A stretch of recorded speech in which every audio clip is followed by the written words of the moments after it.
دوای ڕێکنەکەوتنی لایەنەکان بۆ دیاریکردنی کاندیدێک بۆ وەرگرتنی پۆستی سەرۆکی ئەنجومەنی وەزیرانی عێراق خواستیەکەیە کە دووبارە عادل عەبدولمەهدی بۆ ئەو پۆستە کاندید بکرێتەوە. ئەندامانی کوتلە جیاوازەکانی نێو ئەنجومەنی نوێنەرانی عێراق لەم بارەیەوە بۆ گەلی کوردستان دەدوێن.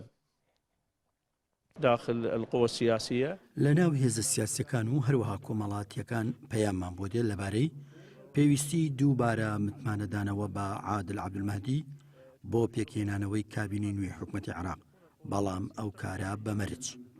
لە نێو مەرجەکان ئەوەیە هێزە سیاسەکان تەواوی دەسەڵات بدەنە دەست عادل عەبدولمەهدی بۆ هەڵبژاردننی کابینەی حکوومەتەکەی و ولذلك بينت في بەپێی ئەو ئاماژانەی لە بەردەستدایە و لە سای ئەم بارودۆخەنە ئاسیایی ئێستا لە ئارادایە لەو بڕۆیەدام جۆرێک لە قورسی تێدایە، هەر بۆیە باشترین چارەسەر ئەوەیە دەستوری عێراق هەموار بکرێتەوە و ڕاستەوخۆ کەسێک بۆ سەرۆک وەزیران هەڵبژێرێت.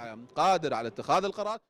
سەبارەت بە دووبارە کاندیدکردنەوەی عادل عەبدولمەهدی یەکێتی نیشتیمانی کوردستان پێی وایە دەبێت کاندیدێکی بەهێز بۆ ئەمڕۆی عێراق بێت کە خواستی لایەنە سیاسەکان و شەقامی عێراقی لەسەر بێت.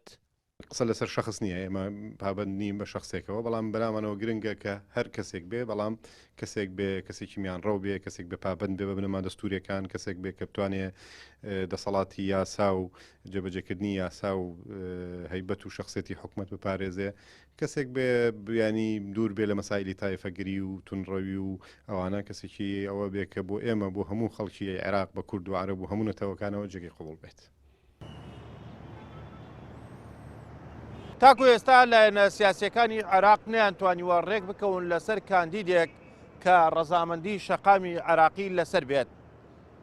بە بڵاوبوونەوەی دەنگۆی دووبارە خۆکاندیدکردنەوەی عادل عەبدولمەهدی بۆ ئەو پۆستە، شەقامی عێراقی زیاتر تووڕەبوون و هەڵچوونی بەخۆیەوە بینیوە. بە مۆشەخانی گەلی کوردستان، باغداد.